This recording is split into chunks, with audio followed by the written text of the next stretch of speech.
పాక్ తో అన్ని సంబంధాలను ఒక్కొక్కటిగా కట్ చేస్తోంది భారత్. వాయు మార్గం బంద్, జల మార్గం cut, Wagah border close, total వాణిజ్య సంబంధము క్లోజ్. ఇక మిగిలింది సమరమే అన్నట్టుగా ఉంది సిచ్యువేషన్. ఓవైపు యుద్ధ సన్నాహాలు చేస్తూనే పాకిస్తాన్ వెన్నులో వణుకు పుట్టిస్తోంది ఇండియా. మరోవైపు ఉగ్రవాదులకు సహకరించే స్థానికులకు కూడా గట్టి వార్నింగ్ ఇచ్చింది. ఇప్పటికే అనుమానితులను అదుపులోకి తీసుకుని ప్రశ్నిస్తోంది. పెహల్గాం దాడిపై ఎన్ఐఏ నివేదిక కూడా సిద్ధం చేసింది. ఇంతకీ ఎన్ఐఏ నివేదికలో ఏముంది? పాకిస్తాన్తో యుద్ధం చేయకుండానే చేతులెత్తేసేలా భారత్ పక్కా వ్యూహంతో ముందుకెళ్తోంది. ఓవైపు యుద్ధ సన్నాహాలు చేస్తూనే మరోవైపు చేతికి మట్టి అంటకుండా పాకిస్తాన్ ఆర్థిక మూలాలపై దెబ్బ కొడుతోంది. వాయు మార్గం, జల మార్గం, భూమి మార్గం ఇలా ఏ దారిలోనూ పాకిస్తాన్ వాణిజ్యం కొనసాగించకుండా నిషేధించింది భారత్. రెండు దేశాల మధ్య జరుగుతున్న ఎగుమతులు దిగుమతులు పూర్తిగా క్లోజ్ అయినట్లే. మరోవైపు మన వాయుసేన విన్యాసాలు పాక్ వెన్నులో వణుకు పుట్టిస్తున్నాయి. ఉత్తరప్రదేశ్లోని గంగా ఎక్స్ప్రెస్ వేపై భారత వాయుసేన యుద్ధ విమానాలు ల్యాండింగ్ టేకాఫ్ విన్యాసాలు నిర్వహించాయి. ఈ విన్యాసాలు రాత్రి సమయంలో కూడా జరిగాయి. 3.5 కిలోమీటర్ల ఎయిర్ స్ట్రిప్ పై నిర్వహించిన విన్యాసాలు యుద్ధ సన్నద్ధతను పరీక్షించడంతో పాటు అత్యవసర పరిస్థితుల్లో రహదారుల్ని రన్వేలుగా ఎలా ఉపయోగించుకోవాలన్న దానిపై ట్రయల్స్ నిర్వహించారు. మరోవైపు భవిష్యత్తులో భారత్ లో ఉగ్రదాడులు జరగకుండా పకడ్బందీ చర్యలు చేపట్టింది భారత్. అంతేకాదు ఉగ్రవాదులకు సహకరించిన వారిపైన కఠిన చర్యలు తీసుకుంటామని హెచ్చరించింది.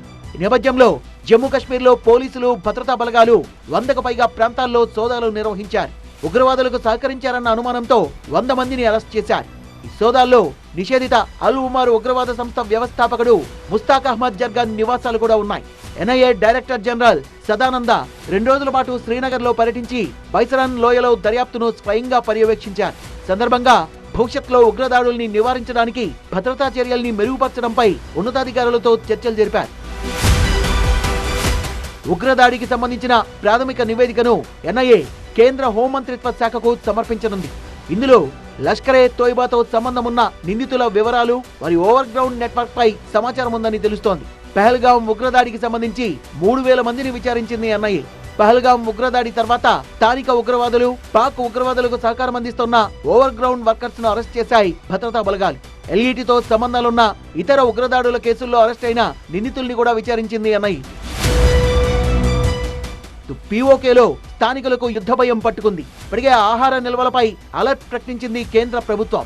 కనీసం 1 రోజులకు సరిపడా ఆహార నిల్వలు ఉంచుకోవాలని సూచించింది.